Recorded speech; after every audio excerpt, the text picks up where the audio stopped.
आजिर class रे आमे शिखिबा task view button रो व्यवहार।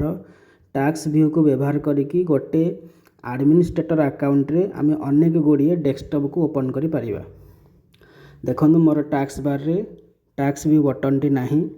मु प्रथमे राइट क्लिक करूची, right click on task bar, click on task bar settings. एटा होची मोर विंडोज 11 रो गोटे ऑपरेटिंग सिस्टम। एठी टास्क व्यू ऑप्शन टी बर्तन ऑफ अछि। आगु आमे ऑन कर नबा।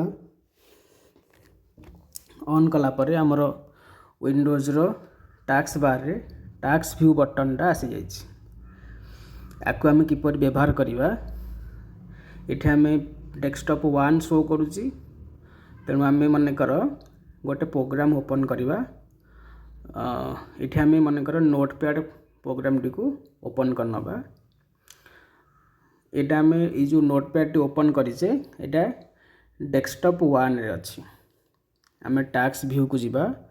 एठी आमे आउ गोटे डेस्कटॉप तापरे डेस्कटॉप 2 को ओपन करिबा। एटा आमे डेस्कटॉप 1 रे अछि, आमे डेस्कटॉप 2 को आसीबा। तो न्यू डेस्कटॉप गोटे पाई गले आमे एठी।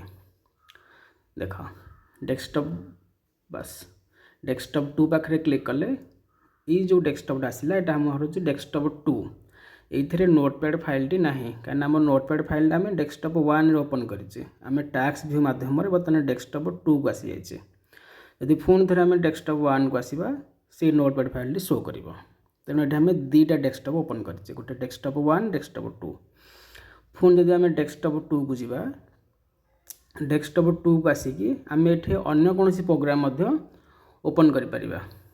जेमति कि मन कर मु एठे वर्ड प्रोग्राम को ओपन करूची कि वर्ड पैड को ओपन करूची। बस एठे मु वर्ड पैड को ओपन कली।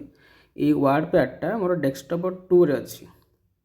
आ नोटपैड टा मु कोथि रखितली डेस्कटॉप 1 रे। तेणु डेस्कटॉप 1 रे गोटे प्रोग्राम अछि, डेस्कटॉप 2 रे गोटे प्रोग्राम अछि। एमती आमे गोटे एडमिनिस्ट्रेटर अकाउंट रे अलग अलग डेस्कटॉप को एठे यूज करि परिबा। आ अलग अलग डेस्कटॉप रे अलग अलग प्रोग्राम मध्य ओपन करि परिबा। आमे जो डेस्कटॉप रे जो प्रोग्राम ओपन करिचे केवल सेही डेस्कटॉप रे ही सेटा शो करिवो।